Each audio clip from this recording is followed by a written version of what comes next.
organizacionais, né, vamos dizer assim. E aí a primeira questão para vocês, ela era sobre o texto da aula de disciplina, aula de tecnologia. Então vimos que a área de tecnologia tem um imbricamento total com a área administrativa contemporânea. Da cibernética ao e-business, é possível perceber que as transformações das duas áreas ao longo do último século estão relacionadas. Quais seriam, portanto, as três palavras que as empresas engajadas com as mudanças tecnológicas devem se atentar para obter sucesso? Aí eu trouxe até um print aqui da parte do texto, se vocês repararem, ali aparece a palavra business, né? Mas é do texto de tecnologia, do parágrafo antes ali do assunto é business. E aí fala lá, olha, integração, conectividade e mobilidade são as palavras de ordem do mundo atual. Né? E aí dentro do contexto lá do texto, que eu não vou lembrar aqui agora qual que é. Mas está aí, muitas pessoas colocaram palavras assim, é interessante isso, que muitas palavras realmente, palavras erradas, né? Estavam presentes nesse texto, nessa ordem de três palavras sequenciais, só que teve gente também assim, que colocou palavras que a gente nem viu durante a disciplina. E aí é isso, né? É tentar fazer esse esforço de correr atrás para poder enxergar, né, onde que está acontecendo ali, o que está sendo perguntado. Eu ainda fiz questão de colocar as três palavras, né, porque o próprio texto ele usa, né, são palavras de ordem. E aí quem conseguiu perceber isso mandou bem. A segunda pergunta estava relacionada ainda sobre esse assunto, né, sobre a questão de tecnologias. E aí, qual das quatro consequências da informática na administração você acha que seja mais relevante para o mundo de 2022? Um mundo pandêmico, que está globalizado, porém, né, está com essas demandas aí por consciência ambiental. E por quê? E aí, as opções que tinham era automação, tecnologia da informação, sistema de informação, integração de negócios e o e-business. E aí, você ficou livre, né? Você poderia pegar uma dessas opções e falar por que que vocês acham. E aí eu trouxe aqui duas respostas dos colegas de vocês, boas respostas, né? Onde as pessoas ali, elas fizeram esse exercício, né? De tentar pensar e refletir sobre. A primeira seria assim, essa pessoa defendeu que seria a automação. Né? Por quê? Pois com boa parte do comércio fechado, né, provavelmente aqui citando a pandemia, né, o início lá da pandemia, fez com que alguns setores da indústria sentissem mais os efeitos da crise. Consequentemente, a produção diminuiu. Investindo em um sistema de automação, é possível retomar a produção de forma mais eficaz, diminuindo o tempo e os custos de produção. Porém, com as automações implantadas, podem gerar um grande risco ao futuro dos trabalhadores. Então, ou seja, a pessoa foi uma das melhores respostas. A pessoa colocou o ponto de vista dela, a pessoa conseguiu problematizar, a pessoa conseguiu contextualizar. Então, assim, é isso. Esse é o exercício que a academia, né, vai pedir de vocês aí durante toda a graduação em algumas disciplinas, hein, pessoal? E a segunda resposta é, para mim, é e-business. Né? Essa pessoa que ficou com o e-business, pois está sendo o motor da economia atual. Eu também concordo, inclusive. Visto a facilidade com que temos acessos a vários produtos, desde comida, vestuário e informação. Digo isso pois muitas dessas propagandas vêm acompanhadas de estratégias de conscientização ambiental e práticas ESG. E assim, parabéns para quem colocou essa resposta, porque, mais uma vez, conseguiu contextualizar, problematizar e ainda trouxe um conteúdo a mais que eu fiz questão de trazer aqui. Né? O que é esse ESG? Né? É a sigla para Environment, Social e Governance. Então, assim, são as práticas empresariais, né, e de investimento que se preocupam com critérios de sustentabilidade e não apenas com o lucro. Então, provavelmente, quando vocês estiverem formando, daqui uns 3 anos mais ou menos, essa pauta vai estar muito mais presente dentro do mercado de vocês, né, o mercado do agronegócio. Justamente por isso, né, o agronegócio ele tem uma relação muito forte com o meio ambiente. E se está se buscando, né, empresas, modelos de produção, técnicas produtivas que possam valorizar também, né, as questões ambientais, então o ESG vira aí uma pauta para as empresas defenderem, né, colocarem. A terceira questão foi a questão que eu falei que muitos de vocês erraram, né? Provavelmente a maioria das pessoas aí que tirou 3,75, que é o que eu acho que aparece lá, 3,75 ou 3,5, não sei, foi por conta dessa questão. Vamos lá, né? Você é o gerente comercial de uma cooperativa de produtores e produtoras de citros no estado de São Paulo. No seu primeiro mês, você já está lidando com um problema logístico na distribuição dos insumos da próxima safra para esses cooperados e cooperadas. Os fertilizantes que não subiram de preço, ou seja, né, alguns subiram de preço, mas aqueles que não subiram vão atrasar a entrega. Você aprendeu em Eru 101 alguns fatores que são esperados de uma liderança, no caso, como um gerente comercial, né? No que tange as tomadas de decisões. Na sua situação, você como esse gerente, né, essa pessoa aí que vai tomar essa decisão de tentar ajudar a solucionar esse problema, né, qual seria a ordem de prioridade desses fatores que vocês aprenderam na aula de Eru 101? E por quê? E aí tá lá no texto, pessoal. Eu até printei aí porque essa questão ela me intrigou muito, eu falei, gente, será que o pessoal não lê o texto? Porque no texto, o assunto do texto são os temas, né? Que é percepção, competência, tempo, recursos e comportamento ético. Isso são alguns dos fatores que é esperado de um gerente, de um coordenador, de um supervisor, né? A respeito por exemplo, funcionamento do sistema administrativo, principalmente quando você tem algum problema. Né? E aí, algumas pessoas, a maioria, eu acho que não conseguiu colocar, citar esses passos, né? Na verdade, eu pedia para citar na ordem que você acha que é importante do porquê, e teve muita resposta, assim, que o pessoal, vocês estavam meio que colocando sobre a opinião de vocês. Isso é muito bom, mas não era o que foi pedido, ok? E aí, duas perguntas. Eu fiz questão de trazer duas respostas que são diferentes. Uma é curta, sintética, mas atende, e uma outra um pouco mais longa, mas que também atende. Então, a primeira pessoa respondeu assim, ela, pela ordem dela, né? Eu entendi que foi isso. Então, ela acha que o comportamento ético tem que ser a primeira coisa né, que ela consideraria ali, depois os recursos, depois a competência, depois a percepção e, por último, ela se preocuparia com o tempo. Tanto que ela mesma falou, tempo é o menos importante, pois o mais necessário é a ética, né, em suas atitudes, no caso, em suas atitudes, né, do que o tempo. É isso. Concordando ou não com a pessoa, aqui não é para fazer. Eu não quis fazer a avaliação se eu concordo ou se eu não concordo com a pessoa. Eu deixei livre as pessoas colocarem. Então, essa resposta, ela me contempla. A pessoa colocou lá a ordem que ela acha que ela deveria usar, né, dessas competências e colocou o porquê dela. Ok. A outra pessoa colocou assim, a percepção como o primeiro ponto, depois o tempo, depois as competências, depois o comportamento ético e, por último, os recursos. E aí ela justifica. Primeiramente, iria reconhecer o problema, né, seja ele algo simples ou complexo. No caso acima, a entrega que irá atrasar será um problema, já que isso afetará tanto o consumidor quanto o fornecedor. Em seguida, deverei me planejar em relação ao tempo, pois as vendas não poderão parar por conta desse problema.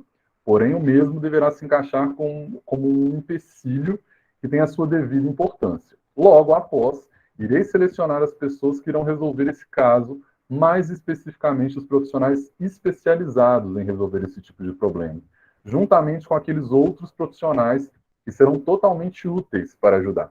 Em seguida, irei decidir se esses fertilizantes que não subiu de preço, né, valerá a pena ou não comercializá-lo, pois futuramente o mesmo poderá ocorrer, né, acontecer esse problema de novo.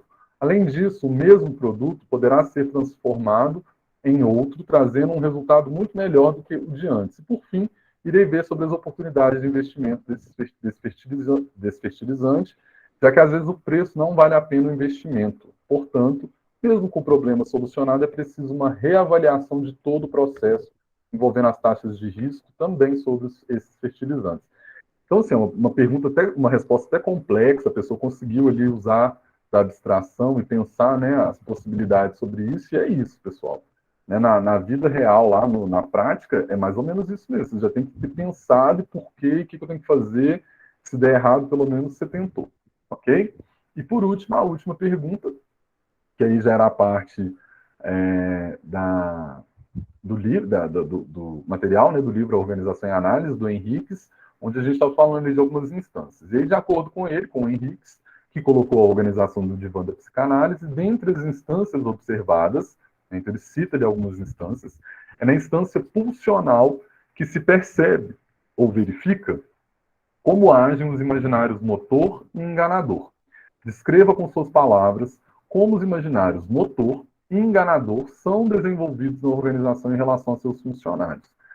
A resposta, né, está aqui, ó. O imaginário motor, o imaginário é motor quando a organização permite às pessoas terem iniciativas, criatividade e possibilidades de imaginar coisas novas, buscando novas saídas, novas relações, novos valores.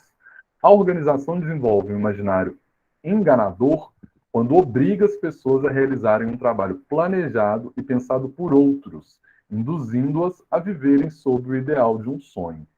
E aí, boas respostas, né, com as palavras de vocês foram: o imaginário motor é desenvolvido quando a organização permite que os indivíduos também pensem no futuro dela, busquem ideias, saídas, valores, relações, ou seja, possuem a liberdade de trazer coisas novas para a organização. O imaginário enganador é desenvolvido quando os indivíduos são limitados a realizarem o que já está planejado pela organização sem a liberdade de criar. Uma outra resposta também muito boa, inclusive as duas foram muito boas, é que o motor, né, no caso o imaginário motor, é quando os funcionários podem encontrar suas próprias soluções para os problemas, terem mais criatividade e pensarem fora da caixa. Já o enganador é quando os funcionários praticam trabalhos pensados por terceiros, sendo impostos a tal pensamento e não tendo sua própria liberdade. Muito boas as respostas. Fico muito feliz que vocês, né, a grande maioria de vocês conseguiu entender do que a gente estava falando ali e conseguir isso apareceu, né, as respostas. Isso para mim me deixa muito satisfeito, sabe? A sensação de que minimamente o trabalho eu consegui passar alguma coisa, não para todos, mas pelo menos para a maioria. Alguma dúvida sobre essas respostas? Alguma dúvida sobre o exercício?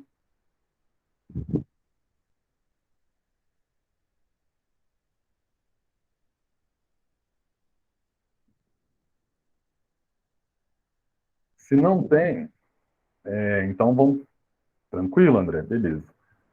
Vamos passar então para a aula, né? Para o conteúdo aí da nossa última aula. Como eu havia dito, né, eu falei que eu iria trazer aí para vocês, tentar fazer uma amarração do conteúdo que a gente viu relacionado com a questão, com o que a gente tem hoje, né, em especial aí, sobre as empresas do agronegócio, né, sobre as organizações do agronegócio. Espero que vocês gostem dessa aula, ela vai ser uma das mais tranquilas, vamos dizer assim, em relação a conceitos e tal, até porque eu tentei fazer uma outra perspectiva para tentar deixar a aula um pouco mais leve e até, quem sabe, terminar um pouquinho mais cedo, ok? Então, os objetivos dessa aula hoje, pessoal, vai ser, né, apresentar alguns conceitos introdutórios, né, sobre o papel da administração rural na organização do agronegócio, o setor de produção e os demais elos da cadeia produtiva, e também um pouco sobre consultoria em agronegócios, que também é uma área que provavelmente alguns de vocês, ou quem sabe até a maioria, pode ser que atuem lá no mercado de trabalho. Trouxe aqui para vocês, para começar, esse dado, né, que ainda segundo a projeção da Confederação Nacional de Agricultura, CNA, o PIB, Produto Interno Bruto, do agronegócio, deve crescer 9,37% em 2021 e até 5% em 2022. São dados da Invest News e eu acho que, né, tá bem aí, né, relativamente bom em relação aos outros setores do Brasil. Falando um pouquinho, então, do papel da administração rural na organização do agronegócio, né, a gente pode definir, de uma maneira assim, bem geral, a administração rural como uma área de estudo, né, que leva em consideração a operação e organização de uma empresa rural, tendo em vista a utilização eficiente dos recursos disponíveis para a obtenção de fluxos, né, contínuos de resultados satisfatórios. Então, os principais, né, papéis da administração rural é planejar, controlar, decidir e monitorar, no caso aqui do controle, né, monitorando no sentido de controlar os resultados, visando sempre o alcance de maiores lucros, além da satisfação e motivação dos funcionários e clientes. E aí, esses papéis, né, eles serão exercidos quando variáveis, né, internas e externas, forem bem conhecidos por parte da administração, envolvendo principalmente. Né? Aqui a questão da logística, da operacionalidade, pensando no caso da propriedade rural, né, que está completamente imbricada com o agronegócio. Né? E esses fatores podem ter, que são fatores de influência externa, e que podem impactar na administração da empresa, seriam os aspectos climáticos da região, o mercado consumidor para os produtos, as condições e características desses produtos, né, então a perecibilidade, o tamanho, a oferta no mercado. Isso aqui é mais ou menos pensando, não dá para os problemas que vão envolver a produção, por exemplo, de milho, né? No Mato Grosso do Sul, uma fazenda de milho no Mato Grosso do Sul, são completamente diferentes de uma fazenda de café da região daqui, por exemplo, da Zona da Mata, pensando numa fazenda de Araponga, que é um município aqui da região.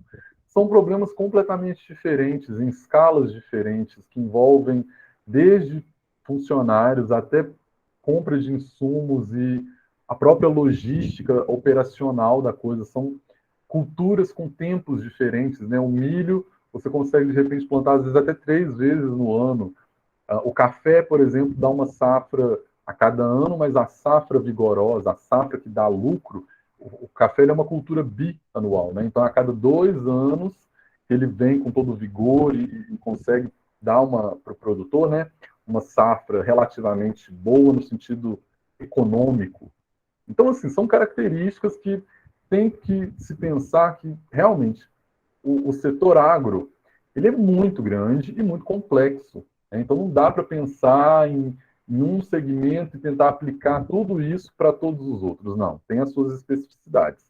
Né? Então, a área disponível na propriedade também é um fator que aí entra, né, para quem for dar consultoria, trabalhar com uma propriedade de 2.000 hectares é completamente diferente de você trabalhar com uma propriedade de 20 hectares.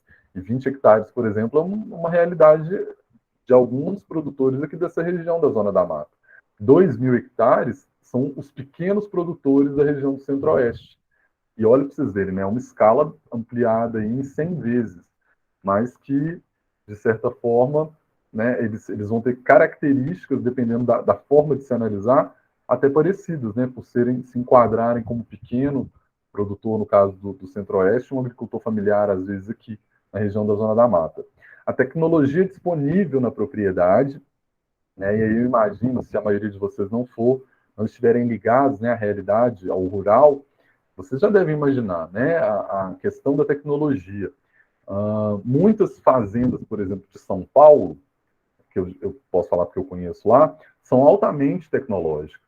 Sabe? São fazendas, né, propriedades rurais, onde a tecnologia digital 4.0 já está presente. É drone mesmo, é aquele maquinário importado lá que faz leitura de software e está ligado diretamente a satélite, são os tratores já autônomos. Então, assim, uma realidade que às vezes a gente vê às vezes, nos programas, nas grandes feiras, né, do agronegócio, por exemplo, a AgriShow, que é uma grande feira desse mercado, né, você consegue ver isso em São Paulo, por exemplo. São Paulo, de repente, Paraná, enfim, né, essa região mais central ali em relação a São Paulo, o eixo, né, São Paulo, Mato Grosso, Paraná, que são regiões onde o agronegócio ele tem uma dinâmica, vamos dizer, um pouco mais rápida em relação à incorporação das tecnologias, né, até por conta da condição financeira da maioria ou da média dos produtores ali. E também da mão de obra capacitada disponível, né, que seria o último ponto aqui. Existe uma diferença enorme se a gente parar para pensar, né, no tipo de mão de obra que a gente tem aqui no Sudeste, do tipo de mão de obra que a gente consegue no Sul do Brasil, do tipo de mão de obra, por exemplo, para o Norte do país. Então, assim, cada mão de obra cada região vai apresentar algumas características em relação à mão de obra. Né? De repente, um profissional especializado, muito especializado, no Norte do Brasil, ele vai ter uma valorização muito grande em relação a salário, benefícios, porque de repente um profissional com as mesmas características em São Paulo, no Mato Grosso do Sul, no Mato Grosso, em Goiás, onde de repente o próprio fluxo de trabalhadores no agro ele é um pouco maior em relação, por exemplo, ao norte do Brasil, Pará, né, Amazonas, onde a fronteira agrícola está subindo ali. Então, todos esses fatores são fatores, né, que eles vão interferir de forma interna e externa nessa relação do trabalhador aí, no caso, né, pensando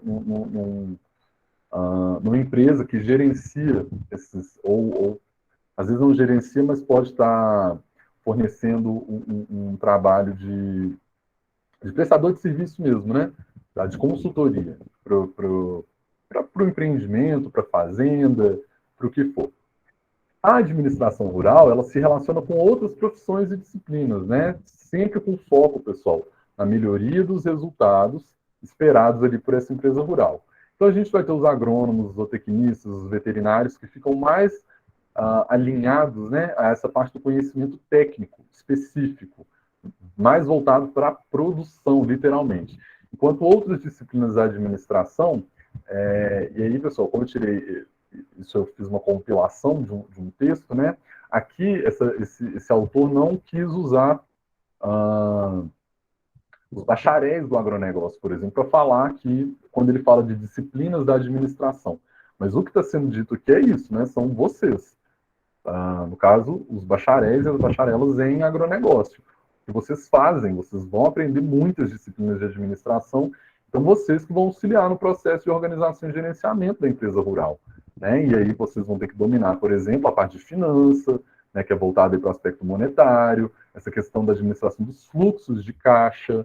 Então, são várias noções administrativas que cabem muito, não que vocês não possam exercer as outras funções, né? Por exemplo, essa questão técnica mais prática, mas é esperado de um bacharel em agronegócio que ele foque e saiba, né, fazer mais essas questões administrativas. Mas também a gente tem o pessoal do marketing aí, né, pode orientar nas demandas e necessidades do mercado, além da equipe de recursos humanos, né, que é o setor ali responsável pela contratação, demissão e até mesmo a manutenção dos colaboradores dentro dessa empresa. Setor, no caso aqui, vamos falar um pouquinho do setor de produção, né, e os demais elos da cadeia produtiva. Então, mais importante que compreender o sistema de produção de uma empresa rural é enxergar como que esse sistema é amplo, né, e do qual fazem parte outros componentes que exercem determinados papéis. Né? Na verdade, assim, são determinados papéis, mas são tantos papéis, pessoal, que envolvem toda a cadeia produtiva, no caso brasileiro, né, e vocês precisam saber minimamente um pouquinho desses papéis.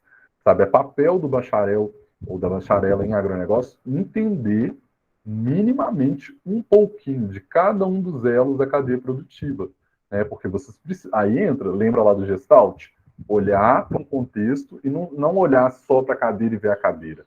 Tem que olhar para a cadeira e perceber que ele tem uma perna, tem um banco, tem um assento, que tem às vezes ele é estofado, mas que tem, né, as costas, enfim.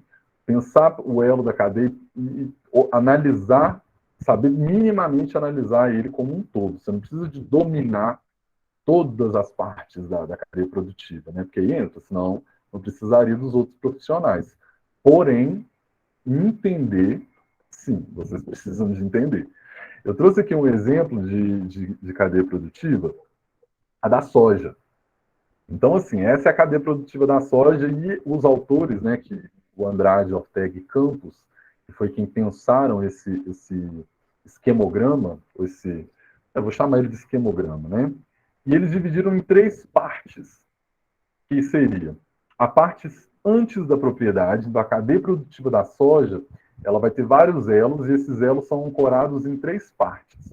A primeira parte, ela está relacionada a toda a produção que é anterior à propriedade. Né? Então, seria o quê? A indústria, que aí no caso aqui, né? A indústria de combustíveis, máquinas e equipamentos, a questão da pesquisa e melhoramento, né? E geração de tecnologias, e aí a gente pode pensar, por exemplo, na universidade. Aqui em Viçosa, a UFV é uma grande referência na produção na verdade, na parte genética, né, de melhoramento genético da soja. Não só da soja, de várias outras culturas, mas como a gente está falando da soja, então, olha para vocês verem, a universidade já compõe esse elo da cadeia produtiva, e ela está aqui, né, ela não está dentro de uma fazenda, embora aqui é uma grande fazenda, né? Mas, assim, a universidade, os centros de pesquisa, então, o que a gente pode falar da Embrapa, o que a gente pode falar da Emater, que são alguns centros, né, de pesquisa e de biotecnologia, que estão aí também fortalecendo essa parte da produção antes de chegar na fazenda. E aí a gente tem também a indústria de corretivos, defensivos e sementes.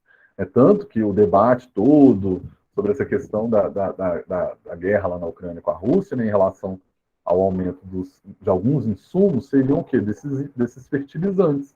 Porque muitos deles, né, são extraídos lá das rochas do pessoal daquela região, isso é processado nas indústrias deles, e aí transformado, né, em produto que a gente compra, a gente consome eles. Então, tudo isso é antes da fazenda. Então, a produção de fertilizantes, a revenda do insumo dos equipamentos. Então, é pensar isso, que tanto o fertilizante, né, o adubo, quanto as sementes, quanto o próprio maquinário, né, isso, vamos pensar assim, né, que hoje nem existem as lojas, né, onde esse produtor, essa produtora pode ir lá e comprar esse tipo de produto, mas a gente sabe, né, não sei qual de vocês tem já essa relação mais próxima com esse cenário agro, né?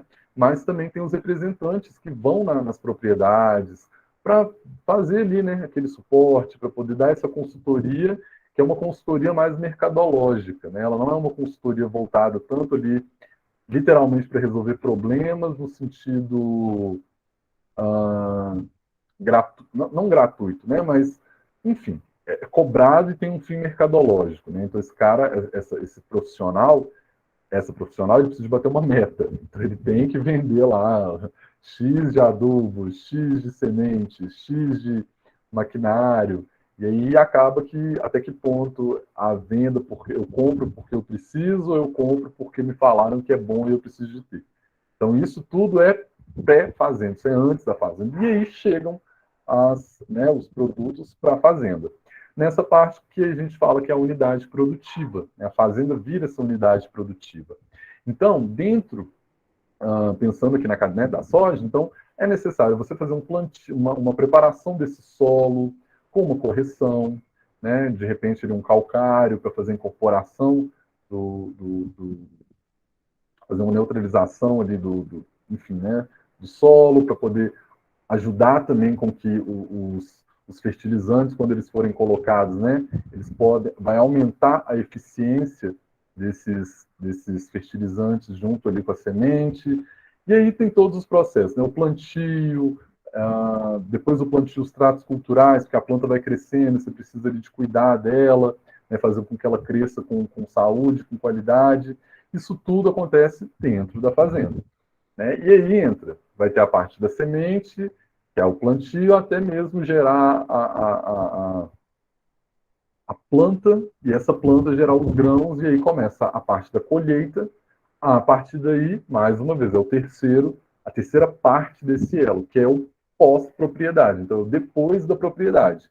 Que aí vem a unidade de armazenamento, né? No caso da soja, a gente tem vários silos, a gente não, alguns produtores de soja em determinadas regiões, às vezes se organizam em formatos de cooperativas, porque fica mais fácil você conseguir contratar ou adquirir um silo quando se tem muita gente, né? Porque os silos, pessoal, é onde você armazena o grão. Então, a soja, o milho, de repente o feijão também, isso vai depender da região. Os silos seriam esses tonéis, né? esses locais de armazenamento em grande quantidade de grãos que depois vão ser transportados e vendidos.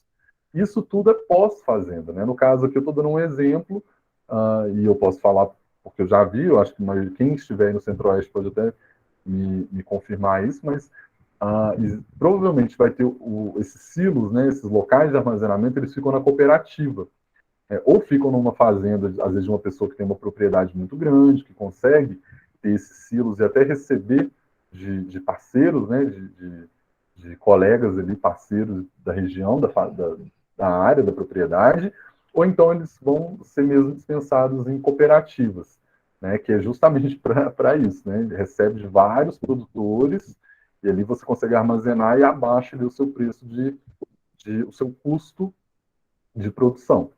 E aí vai, depois, do caso dessa parte de armazenamento, vai para a indústria, que é para a produção de farelo, óleo refinado, óleo bruto, vai passando ali até chegar na gente. Então, assim, uma parte vai virar ração para animal, no caso da soja, né? Uma parte vira para ração animal, uma grande parte, inclusive.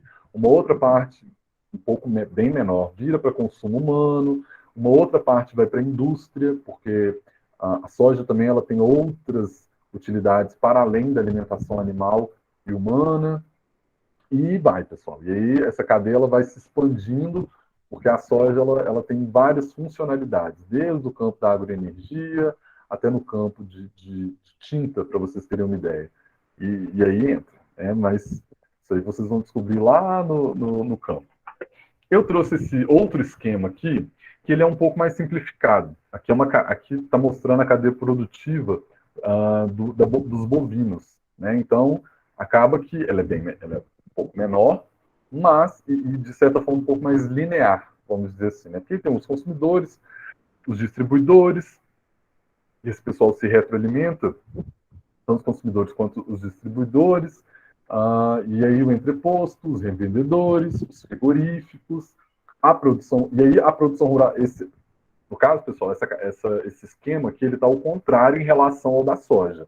É como se a gente começasse olhando, se o da soja a gente começou olhando de cima para baixo, esse daqui a gente vai começar olhando de baixo para cima, tá ok? Então, eu comecei falando dos consumidores porque já estava na parte final, né? Mas então vou usar a mesma ótica daquele lá que a gente estava falando. Então começa pelos insumos, né? Adquirir os insumos, no caso da ração, de repente as sementes ali para fazer a parte de forragem, toda a parte, por exemplo, veterinária e por aí vai. Aqui fica mais para vocês terem, né, duas visões de cadeias produtivas diferentes, mas que de certa forma podem dialogar muito com o futuro de trabalho de vocês, né? Porque são dois são duas produções muito fortes no Brasil. Tanto a da soja, né? Nós somos aí o segundo maior produtor de soja do mundo, ou primeiro, não sei, a gente sempre está em briga nessa disputa, né, com os Estados Unidos. E de gado, de bovinos também, a gente fica ali, está no ranking ali como um dos principais. Então, provavelmente, algumas das empresas que vocês forem trabalhar vão ter esses segmentos aí de produção para vocês lidarem. E aí, né, o que eu trouxe de texto sobre isso? Que a produção rural acontece em um segundo, no caso aqui usando o exemplo, tá, pessoal, da cadeia produtiva de bovinos, produção de carne, a produção rural ela acontece em um segundo estágio na cadeia produtiva, e é importante ressaltar que as decisões gerenciais e administrativas acontecem com uma ênfase maior nesse estágio. Ou seja, depois que houve ali a produção, o gado já está na fase de venda, né? Então, ou novilho, né? Vai depender de qual mercado que você está querendo vender. Você vai vender para cortes, você vai vender para, enfim, né? As fêmeas aí para o setor leiteiro, e aí isso tem que passar ali vamos dizer, pelo crivo, né? Do que está acontecendo, do exemplo a ser dado. Mas é nessa fase, principalmente de comercialização desses animais, né? Dessas cabeças, que é aonde vocês vão entrar, porque vocês que normalmente vão saber o preço, a cotação, né, como que está o mercado internacional, porque nós exportamos muita carne também, né?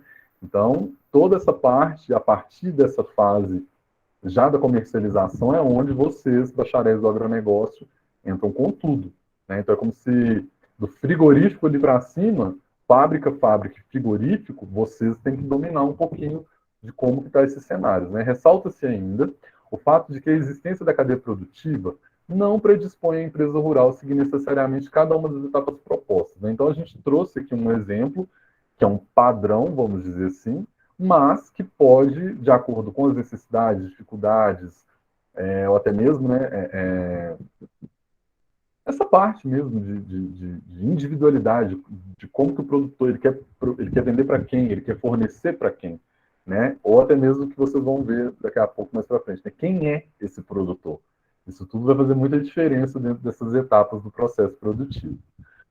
Falando um pouquinho então dos produtores, né? No caso, possíveis funcionários, os possíveis patrões, patroas de vocês, existem três tipos né, de proprietários de organizações do agronegócio. Primeiro são os proprietários individuais, né, que aí a gente pode, eles são chamados de agricultores familiares em alguns lugares, pequenos agricultores em outros, médios agricultores e grandes produtores, né?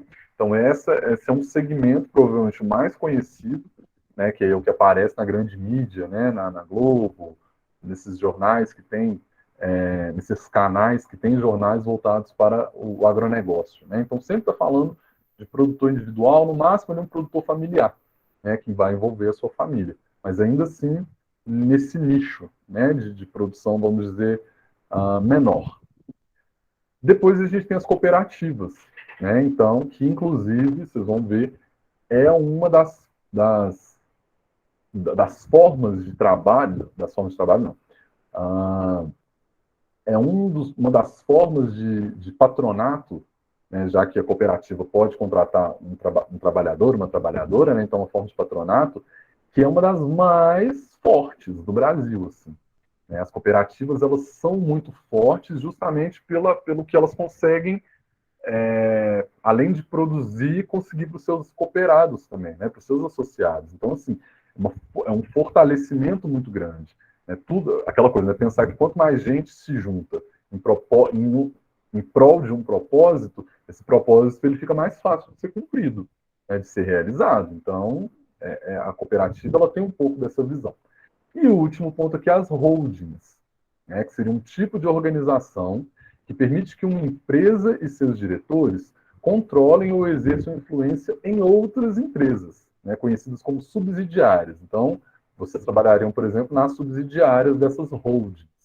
Ou seja, a holding possui participação majoritária nas ações de uma ou mais empresas.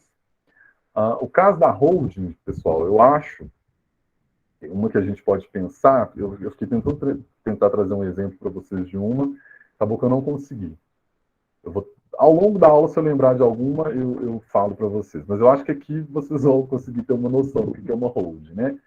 Eu trouxe aqui para vocês, para ajudá-los, né, para quem não tem tanta afinidade assim com o próprio mercado do agronegócio, e está tudo bem, pessoal, é isso mesmo, vocês estão caminhando no curso.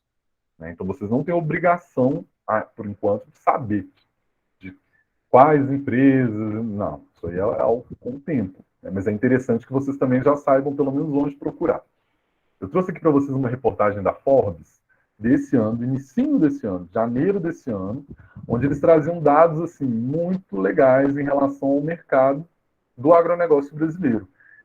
Nessa reportagem, eles citaram as 100 principais empresas do setor, tá? E aí eu quis trazer esse dado aqui para vocês, que o setor, essas 100 empresas, somente essas 100 empresas do agro, juntas, em 2020, elas faturaram 1,29 trilhão de reais. Isso representa um aumento de 24% em relação ao ano anterior, que tinha sido de 1,04 trilhão de reais no caso de faturamento. Né? Fica aí a notícia para quem quiser dar uma olhada, dar uma conferida. E aí, o que eu fiz?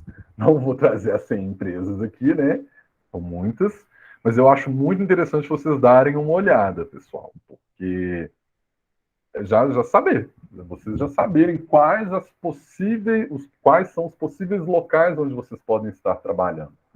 Isso é muito interessante. Por exemplo, na agronomia, isso é um pouco mais vago. Acaba que, como são tantas opções de trabalho para agronomia e tantas empresas, e querendo ou não, a maioria dessas empresas aqui também contratam agrônomos, né, mas a gente não tem, assim, nenhuma disciplina, pelo menos que eu lembro, que possa apresentar para a gente possibilidades de empresas, né, onde a gente poderia estar atuando. Eu trouxe de forma detalhada as 5 primeiras, tá? Porque não tem como, né, a gente falar das 100, mas só para vocês entenderem qual que é o panorama, como que está o panorama das empresas do agronegócio hoje, por exemplo. Lembrando que isso aqui é de 2021, 2020, mas provavelmente não mudou muita coisa. A primeira empresa a mais rentável do agronegócio naquele ano da pesquisa foi a JBS. Né? E ela é de qual setor? Ela é do setor de alimentos e bebidas. Ela foi fundada em 1953, na cidade de Anápolis, no estado de Goiás, e a receita dela no ano da pesquisa foi de 270,2 bilhões de reais. O principal executivo dela é o Gilberto Tomazoni. E aí, assim, só rapidinho aqui, né? É a maior empresa de alimentos e bebidas e segunda maior empresa de alimentos do mundo. A JBS é a segunda maior companhia brasileira, para quem não sabe, a primeira é a Petrobras. E a maior empresa privada em faturamento. Uma gigante, com cerca de 400 unidades produtivas, fazendas, né? Em 15 países, nos 5 continentes. Então, assim, é algo impensável, né? Assim, é muito grande o que eles fazem. A companhia vai muito além de carne bovina, suína e de aves. Né? Então, provavelmente em outros países ela deve comercializar outros tipos de carne, né? De proteína animal, dada a especificidade dos lugares.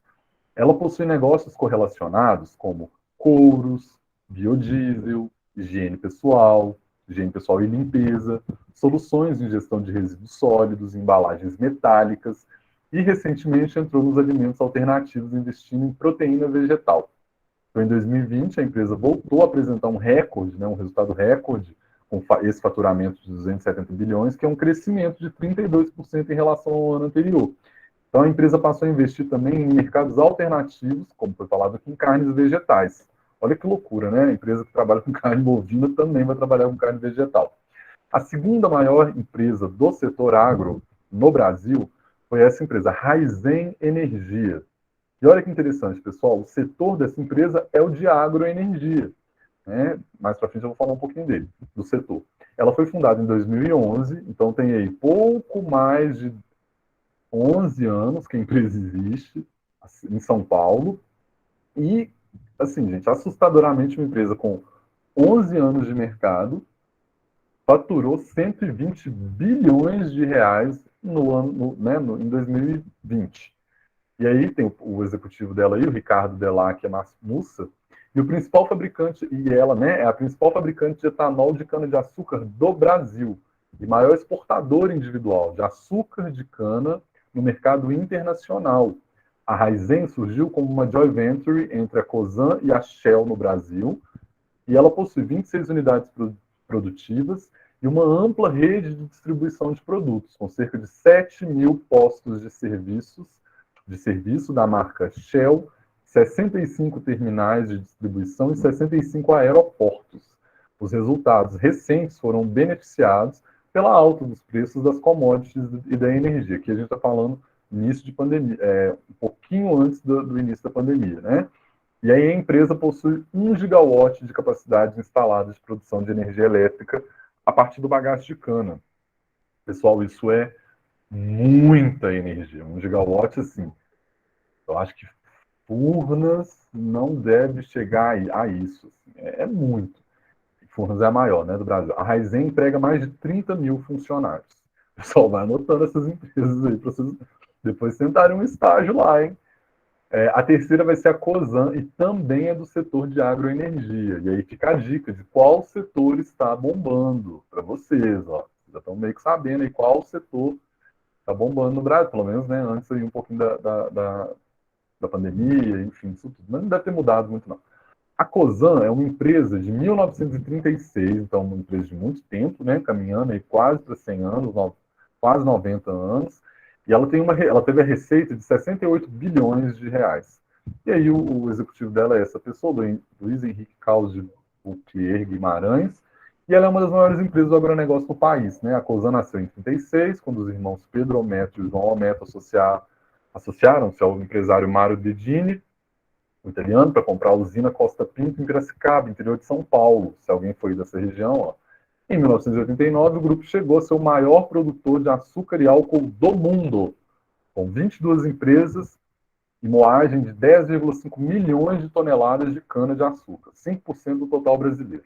Atualmente, o grupo Cosan produz e exporta etanol e açúcar, gerando energia ao utilizar o bagaço da cana. Também atua na logística de açúcar e outros granéis sólidos destinados à exportação. Em 2012, o grupo adquiriu o controle da Companhia de Gás de São Paulo, Comgás, privatizado pelo governo do estado, ampliando sua atuação na área da energia. Quarta empresa é a Marfrig Global Foods. Eu, particularmente, pessoal, nunca tinha ouvido falar dessa empresa, levei até um susto quando eu vi que ela era a quarta. As outras eu já tinha ouvido falar, essa não conhecia. E ela é do setor de alimentos e bebidas. Ela foi fundada em 2000 em São Paulo e teve essa receita de 67, um pouco mais de 67 bilhões de reais em 2020. Segunda maior empresa de alimentos e bebidas do mundo, a Marfrig, apresentou um crescimento de 38% em suas receitas entre 2019 e 2020, graças aos preços elevados e, no caso, a apreciação do dólar. Então, eu ia pensar mais ou menos que esse cenário pode ter mudado um pouco, ou melhorado, já que o dólar subiu muito nos últimos 2 anos. E aí, pensando que quando o dólar está alto, quando entra dólar no Brasil, né, no caso dessas empresas, elas fazem fluxos transnacionais de comercialização, então, assim, entra em dólar e aí valoriza mais ainda a empresa. Esse aumento do faturamento permitiu à companhia avançar uma posição no ranking da Forbes, né? Então, provavelmente, esse ranking, ela devia em rankings anteriores, ela estava em outra posição. Mas 70% da receita veio das operações na América do Norte. Olha que interessante, ela é uma empresa ela é nacional, né, pelo jeito, mas que ela tem lá suas áreas, seu campo de não é campo de trabalho, não, ela tem as suas as fazendas, né, provavelmente, também fora do país. Né, e, por incrível que pareça, o que mais deu lucro foram as da América do Norte. Então, a Marfrig, ela possui capacidade de abater, isso, fazenda mesmo, a capacidade de abater 31,2 mil bovinos e 6.500 ovinos, né, cabras e ovelhas, por dia. Ela tem 28 unidades operacionais na América do Sul, no caso Brasil, Argentina, Chile, Uruguai, e 8 unidades nos Estados Unidos. Olha que interessante, pessoal, das 28 unidades aqui da América do Sul, não foram. As 8 nos Estados Unidos deram mais lucro para eles do que as 28 aqui na América do Sul.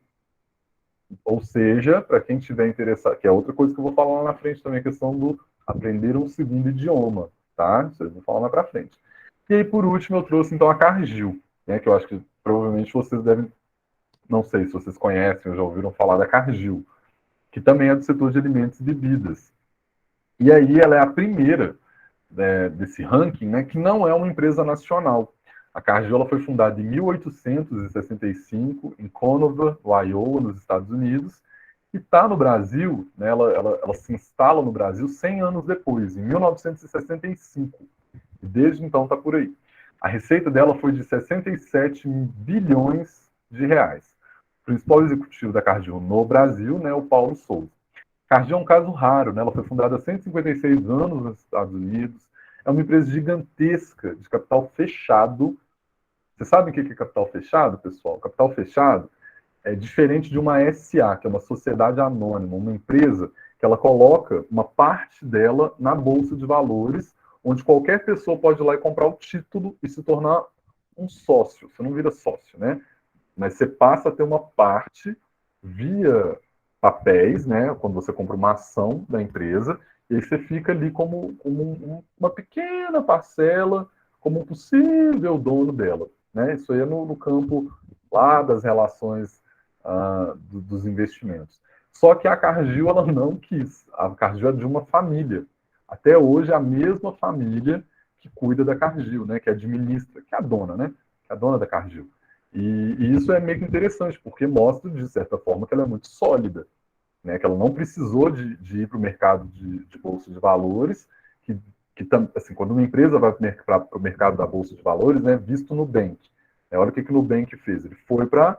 ele está sendo comercializado as suas ações na bolsa de valor. Isso gera aumento da rentabilidade da empresa, isso aumenta a lucratividade da empresa, você transforma ela numa... Você consegue estar presente em vários lugares do mundo, porque muitas pessoas do mundo podem comprar ações, né, da sua empresa. Então, tem um lado positivo, mas a Cargill não precisou e provavelmente nem quer passar por isso. Ela ainda continua sendo uma empresa de capital fechado. E seu controle, né, permanece com a família fundadora. Também a maior empresa de capital originalmente não brasileiro dessa lista, né, como eu comentei, e a companhia divulgou uma receita global naquele valor, no valor de 134 bilhões de dólares em receitas no ano fiscal de 2020.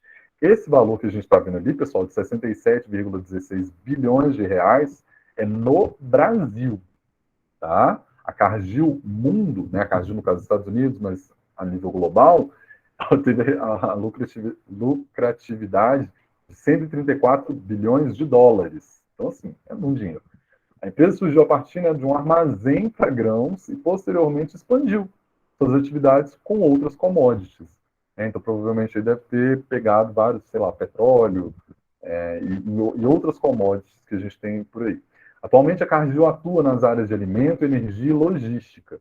No Brasil, desde 65, empregando cerca de 11 mil funcionários aqui. É uma das maiores indústrias de alimento do país, é proprietária de marcas tradicionais do mercado de consumo, como o óleo de milho Mazola, a maionese Lisa e os molhos de extrato de tomate elefante. Todos eles são da Cargill. E aí, só para fechar essa lista, né, eu citei os 10 nomes porque eu achei interessante, porque eu imaginei que, por exemplo, a Ambev estaria dentre as 5 primeiras, e ela não está. Ela é a sexta empresa. Então, para completar, a Ambev é a sexta empresa, a Bung é a sétima empresa, também não é uma empresa nacional. A Copersucar, a Ambev é nacional, tá, pessoal? A Ambev, inclusive, o homem mais rico do Brasil é o dono da Ambev. Eu não vou lembrar aqui o nome dele agora, ele mora lá na Suíça, e a Ambev é o que é, né? A Ambev aí é da marca das cervejas, acho que de alguns sucos também, mas expande para o mercado de alimentos e bebidas. A Bung, ela também é uma empresa que está no setor de alimentos e bebidas. A Copersucar, né, é uma empresa do setor agroenergético. A gente tem a BRF, também é uma empresa de alimentos e bebidas. E, por último, a Cofco Internacional, que é uma empresa chinesa. E aqui é interessante porque a primeira, né, no ranking das 10 primeiras, é a primeira que aparece como trending e comércio. E aí eu fiquei assim, gente, trending comércio, porque eu imaginava que trending comércio era a galera, tipo, as empresas de transportadora, quando a gente compra um produto, chega na nossa casa por uma transportadora, não necessariamente pelo Correios, né? Eu tinha essa visão de trending e comércio, e é um pouco disso. Só que é como se essa empresa ela focasse nesse transporte, né, e logística de produtos do setor agro. Né? Então, provavelmente produtos aí que estão muito relacionados ao agro, tanto que está na lista do agronegócio. Né? Mas olha para vocês verem como que a coisa expande. Por exemplo, essa Cofco Internacional, ela deve estar mais ligada, por exemplo, a container como sua base material de existência, né? Então containers que vão receber as coisas, botar no navio e levar e tal, do que propriamente uma fazenda, né? Como a maioria das outras aqui usam, né?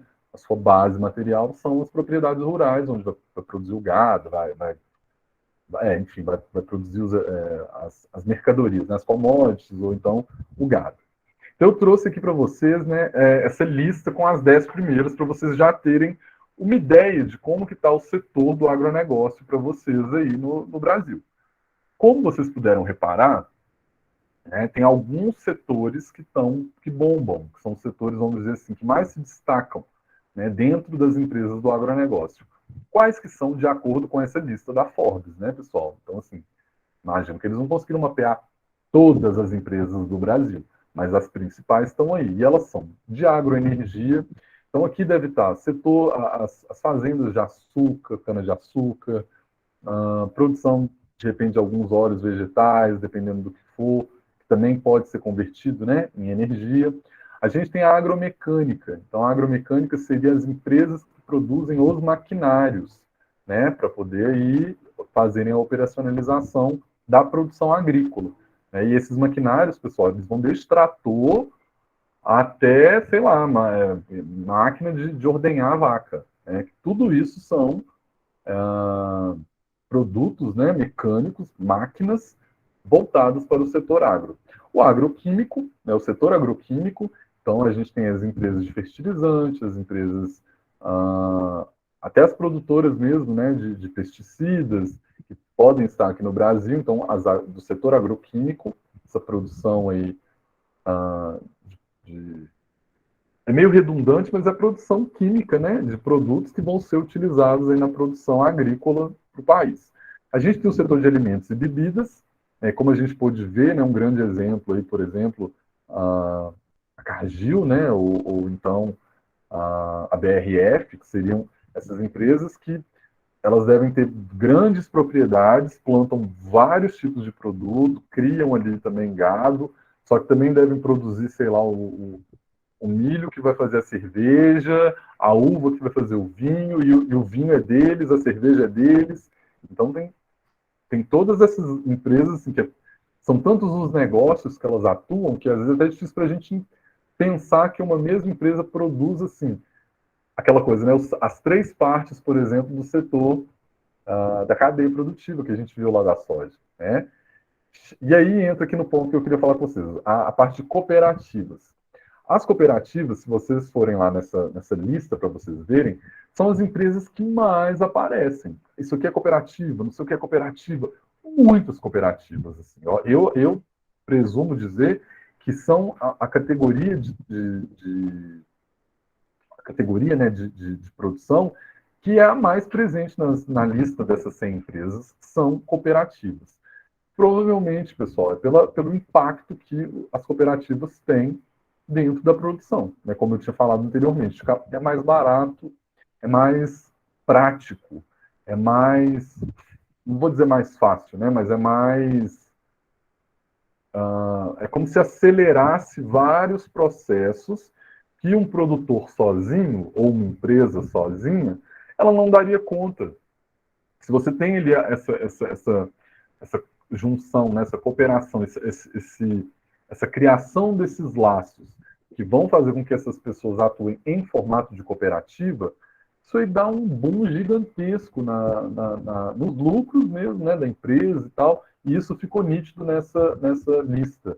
Então já fica aí, liguem a anteninha de vocês para empresas do setor, no caso de cooperativas, não de cooperativas são organizações, né? Não necessariamente empresas.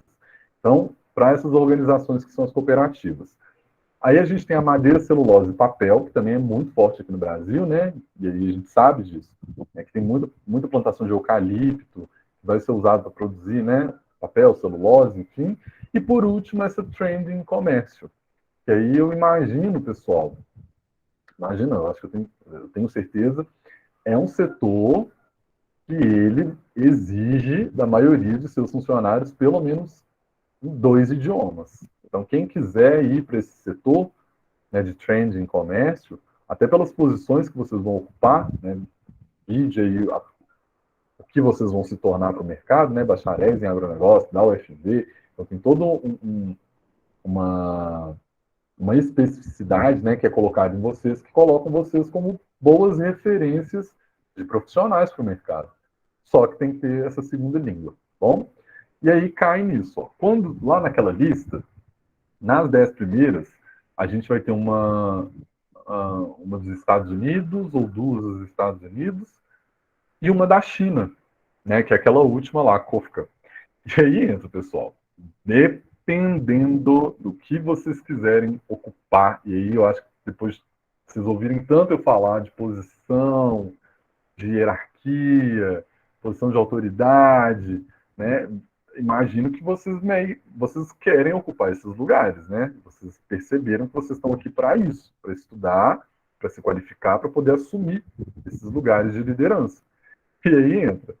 Esses são alguns dos países que apareceram na lista das 100 empresas, sendo que vários deles apareceram mais de uma vez. Então, os Estados Unidos, com o idioma inglês, o holandês, a Holanda, a China, a Espanha, Luxemburgo, França, Noruega, Alemanha, Canadá, Chile e Argentina.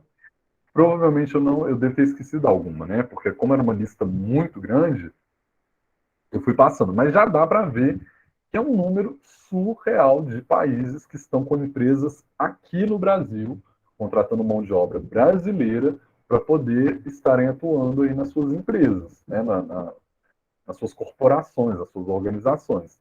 E sim, pessoal, dependendo do cargo que vocês ocuparem, até para ocupar o cargo é necessário ter um segundo idioma. Em alguns casos aqui, até um terceiro idioma, porque pode ser que o inglês não seja suficiente, dependendo de qual escolha de vocês, né, vocês queiram fazer. Então, aproveitando que vocês estão nessa parte do curso, né, no ensino, já comecem já a olhar curso de uma outra língua, de uma segunda língua, de uma terceira língua para quem já tem uma segunda língua, Porque vocês estão muito... Vocês felizmente, né, vocês escolheram profissões que vão exigir de vocês algumas características. Uma delas é essa questão do idioma, né? Vide aí os países que têm relações com as empresas que vocês vão estar trabalhando no futuro, ok? Aqui, eu trouxe um pouquinho de alguns estados, né, que estão os estados que mais apareceram nessa lista. Não está nessa ordem, tá, pessoal? Eu estou meio que colocando aí, não existe ordem nenhuma em relação a esses estados, é simplesmente que eu fui colocando. E aí tem Goiás, no centro-oeste, Mato Grosso, no centro-oeste, São Paulo, no sudeste, Minas Gerais, sudeste, Paraná, sul, Rio Grande do Sul, né, sul, Mato Grosso do Sul, centro-oeste, Rio de Janeiro, sudeste, Bahia, nordeste, Ceará, nordeste. Então, naquela lista lá das 100 empresas, esses foram os estados que a maioria dessas empresas estão instaladas aí, tanto as suas sedes, quanto também as suas, vamos dizer, as suas plantas de operação, né? Que aí pode ser tanto a fazenda, como pode ser também, sei lá, a indústria, né? A fábrica lá de insumo, de agroquímico. Então, as plantas, né? Industriais dessas empresas, elas estão localizadas nesses estados. Que é algo também interessante para vocês já começarem a perceber como que o agronegócio está em relação às grandes empresas espalhadas no território nacional.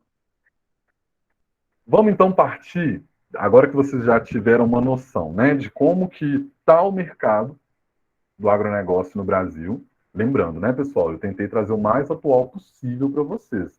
E ainda assim está com uma distância de mais ou menos um ano do mais atual. Mas um panorama. Aqui eu vou falar então com vocês sobre a consultoria em agronegócios, né? E para que por que entra? Para quem não quiser ir para uma empresa dessas, por exemplo, desse setor, você pode abrir a sua própria empresa e ser um consultor, né, para o segmento agronegócio. Mas vamos entender então o que é e para que serve uma consultoria, né? Então a resposta para essa pergunta do que é e para que serve, no caso, indica que a consultoria, de forma geral, é uma prestação de serviço, né? E aí voltar lá naquelas aulas lá de trás, vocês vão lembrar disso, né? Tem duas formas da gente poder, de uma organização, fornecer algo para o público, através de um produto ou através de um serviço, né? Então, uma consultoria em agronegócio é uma forma da organização fornecer a sua troca com o público, ela se dá através de uma prestação de serviço, que ela é fornecida normalmente por um profissional habilitado e que conheça daquele tema, né? Então, essa prestação de serviço serve, em geral, para diagnosticar e solucionar problemas na empresa rural. Embora, pessoal, não se contrata um consultor só quando tem problema, né? Deve ser a maioria, mas também pensar, porque entra, você só vai no médico quando você passa mal, ou você vai no médico para fazer um check-up para ver se está tudo bem. A maioria das pessoas não, mas existe, né? E o indicado certo deveria ser isso. A gente sempre tem essa possibilidade de poder ir no médico, independentemente de não estar mal, né? Simplesmente fazer um check-up ali para ver se está tudo ok, mesmo bonitinho e tal. E a consultoria também ela tem essa função, né? Muitas das vezes as empresas, quando vão buscar um profissional, um consultor ou uma empresa de consultoria, é porque a situação já está no nível assim, drástico do problema, aí é a hora que aproveitam se remunerar ali em cima daquilo, né? E assim, de forma simples, a gente pode lançar a mão de uma comparação, né, da consultoria, igual eu trouxe aqui, a questão do médico. Não é a mesma coisa, mas traz essa relação de paralelo, né?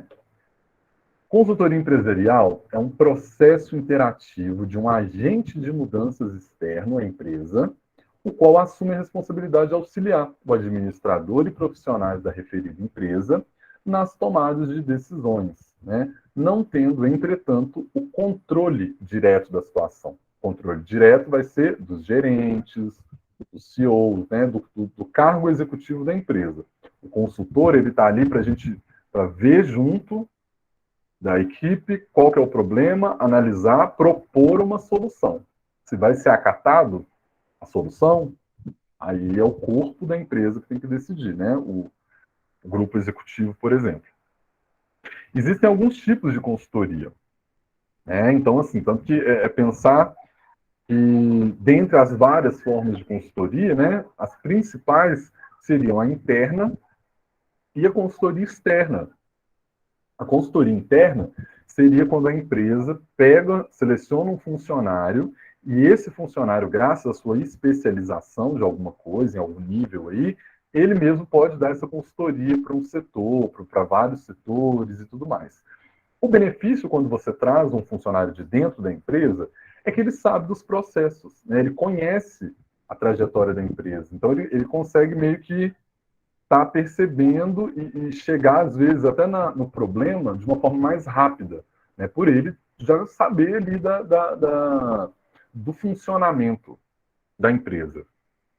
Porém, né, existe aí um lado negativo sobre isso, porque se você é dono se você trabalha numa empresa, está dando uma consultoria, você tem um pouco menos de liberdade para fazer algumas críticas, para apontar ali o problema e falar, ó, isso aqui que é o problema e tal, e resolve, não, não, não. Né? Você como funcionário, você tem que ter um certo jogo de cintura, vamos dizer assim, né?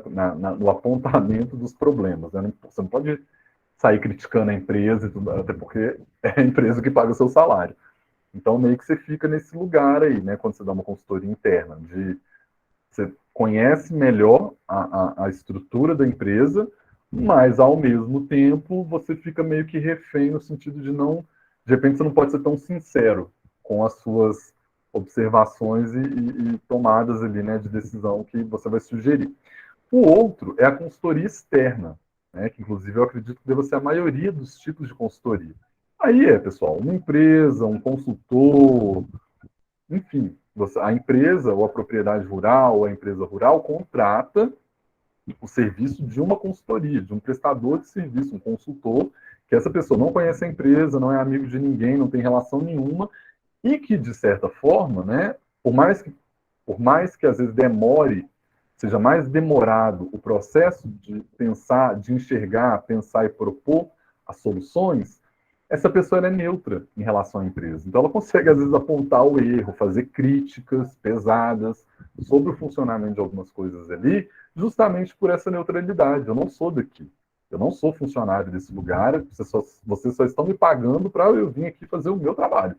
Então, isso, de certa forma, pode ser que ah, leve o processo para outros lugares, né? Para lugares, às vezes, até de melhor resposta do que, às vezes, uma consultoria interna.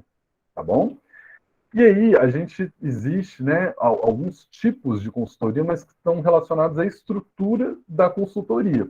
Né? E aí a gente pode ver a consultoria de pacote, né, que é essa modalidade onde a metodologia ela é ampla, então chega aí a empresa, ou até mesmo o consultor interno, né, e faz uma metodologia ampla, que não se adequa necessariamente à realidade de cada empresa, que tem como principais vantagens, né, essa rapidez e menor custo.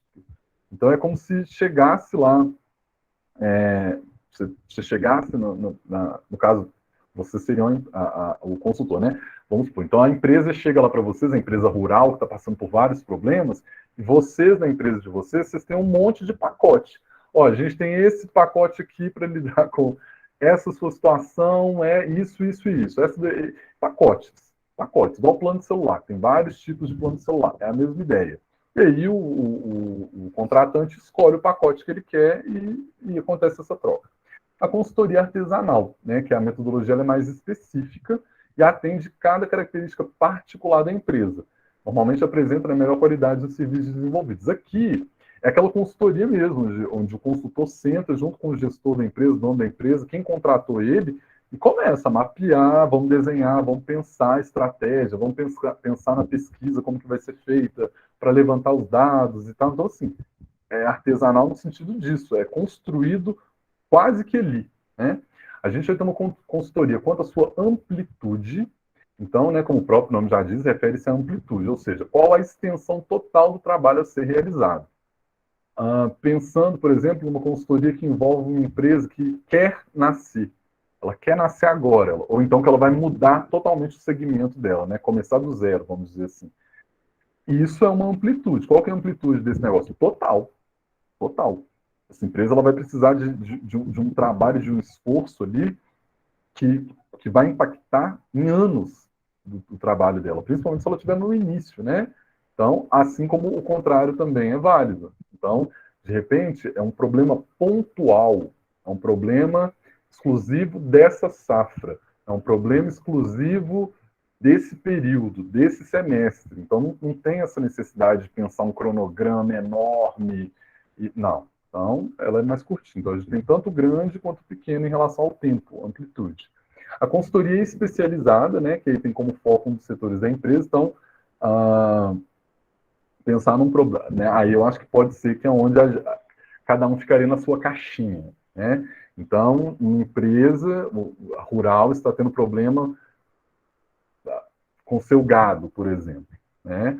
Ali, ou a empresa de vocês, se vocês forem os donos da empresa de consultoria, vai ter um veterinário para vocês poderem conseguir vender esse pacote para a empresa, ou então a empresa realmente vai precisar de uma consultoria especializada em veterinária. Estou usando aqui o exemplo de gado, né, que a gente viu na aula, mas é um pouco disso. Né? Uma coisa é isso, está com problemas estruturais financeiros, vocês podem atender. Problemas relacionados à produção agrícola, aí tem que ser um agrônomo. Então, montem uma empresa de consultoria com um bacharel em agronegócio, ou uma bacharel em agronegócio, um agrônomo, um veterinário, e um zootecnista, né? Porque aí vocês conseguem abarcar toda e qualquer situação que acontecer ali com as empresas do agronegócio. Que, no caso, seria essa consultoria total. Né, que é uma consultoria que contempla a empresa como um todo, englobando, portanto, mais setores da mesma empresa. Então, seria essa empresa, tomara, né, que vocês aí consigam, alguns de vocês, quem tiver interesse, né, quem for empreendedor, de abrir uma consultoria. E é isso, é chamar pessoas de outros setores, ou você se especializa em vários setores, que é aquilo que eu falei, né, extrapola a linha da administração e vai fazer um curso sobre cultura agrícola, vai fazer um curso sobre pecuária, vai fazer um curso sobre produção animal, e aí você consegue atender, né, todas essas demandas caso elas venham, ou você monta uma empresa com esses profissionais, que aí sim, vocês conseguem dar conta ali de tudo que aparecer, fazendo essa consultoria total, a partir de cada profissional na sua área de conhecimento. E aí, como que seria, então, para contratar uma pessoa, né, para fazer parte da minha equipe, para me ajudar na consultoria? É a identificação, né, aí vai ser a identificação por parte da empresa, da necessidade da realização do serviço dessa natureza, que podem fazer, né, que a demanda ocorra. Então, eu acho que o principal ponto assim, desse slide seria isso. Se vocês estão se propondo a atender vários setores do agronegócio, então, ou você se especializa, ou você contrata pessoas que são especialistas nessas áreas. Que aí você não dá brecha para a concorrência, né? Para a concorrência ir lá e tomar a sua consultoria. Por conta disso, né? Por conta de profissional. Ou você fica muito bom em um setor só e você vira referência desse setor, né? Mas passa um pouquinho por isso. E aqui a gente vai ter, então, como que funciona esse fluxo, né? Quando quem tiver montar a sua empresa, né, como que vai ser? Que vai ter a identificação, né, do problema, ou identificação da necessidade, né? E isso vai envolver uma entrada, né? Uma entrada na onde? Uma entrada dentro da empresa, ou da empresa agrícola, da fazenda, enfim, né? Que aí essa entrada, ela significa você emergir dentro do cenário problemático da empresa ao qual você está prestando esse serviço. Depois vocês vão fazer uma auditoria de posição, né? Ou seja, vocês vão ter que conhecer o problema, nem que seja literalmente caminhando por dentro da empresa ali, pela fazenda, para poder ver quais são os problemas. Ou então, por exemplo, dar uma lida, né? Observar como que está a parte administrativa, então o caderno com as anotações, ou o programa, ou o software, de entrada e saída de fluxo financeiro, vocês vão ter que entender o que está acontecendo, né? A partir de uma auditoria mesmo, de sentar lá e começar a visualizar os dados para poder entender qual que é o problema. A partir daí, localizou os problemas, vocês vão para o planejamento. Então, provavelmente, essa fase de planejamento é lá no escritório, vocês saem da empresa, vai para o escritório da consultoria, e ali começa-se. Como que a gente vai fazer? O que dá para fazer aqui? Qual que é a necessidade disso? Qual material didático eu vou consultar? qual especialista que eu vou procurar saber, entendeu? Vai planejar como resolver o problema. Depois vocês vão para a ação, né? Então vocês voltam lá na empresa, na fazenda, no que for, na cooperativa, e botam a solução de vocês em prática. Né? Leva lá para ver se vai funcionar aquilo que vocês propuseram no escritório, que foi proposto. Depois é feita uma avaliação sobre aquilo. Deu certo? Não deu certo? Melhorou? Não melhorou? Foi eficaz? Foi eficiente? Né? Lembrando que tem a diferença entre eficácia e eficiência. Pega todas essas informações para no final vocês terem a conclusão, né, de como que foi o trabalho em relação à demanda que foi colocada para vocês. Lembrando, pessoal, que nesses casos é sempre muito bom fazer um bom trabalho, né?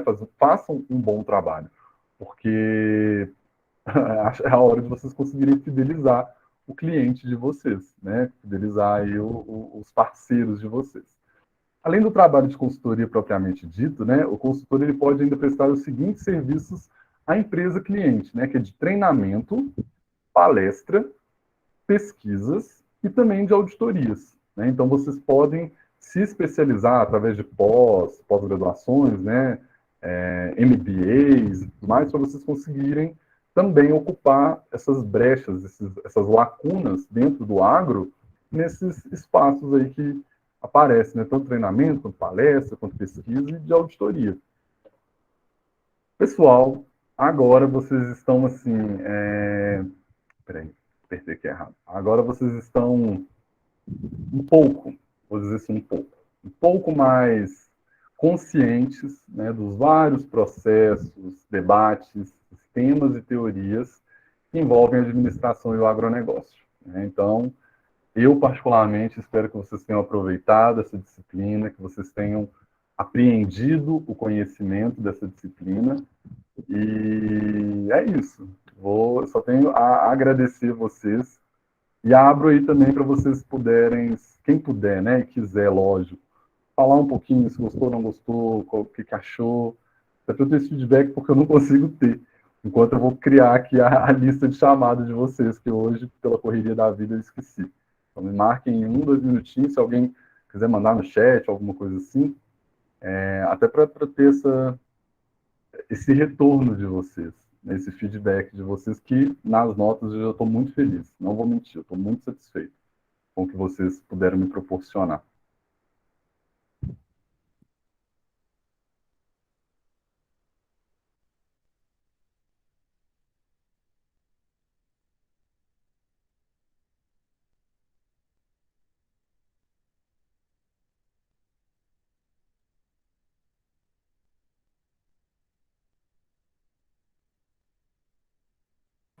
Tem alguém aí? Ah, tá, vocês estão escrevendo no chat. Ah, que massa. Obrigado, gente. Ah, que massa, que massa.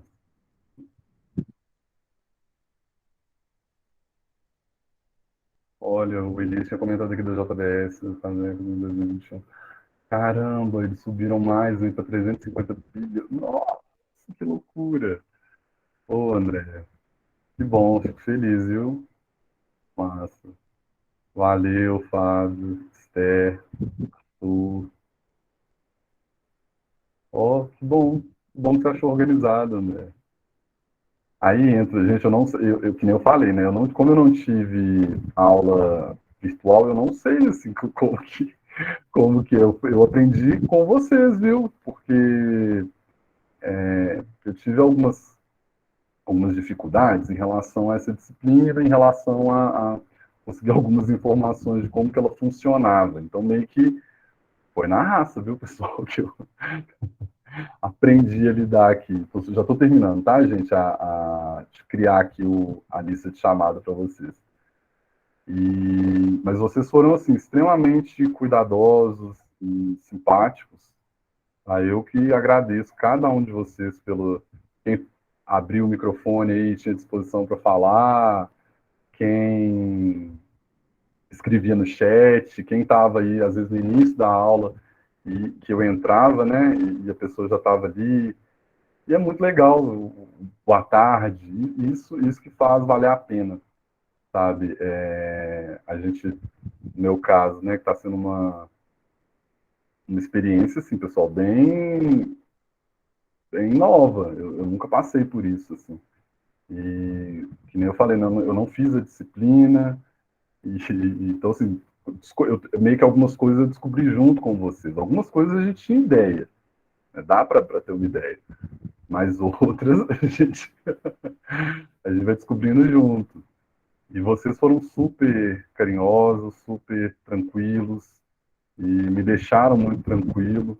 Não vou mentir que na primeira aula eu estava assim, gente, que loucura, o que eu vou fazer, o que eu vou falar para essa galera, mas vocês foram simplesmente muito bacanas comigo e fluiu. Ó. Hoje a gente está aí caminhando para a última aula, aí eu vou disponibilizar no chat. Gente, que legal. Olha, vamos fazer chorar. Eu tô aqui. Nossa, obrigado, gente. Obrigado. De coração.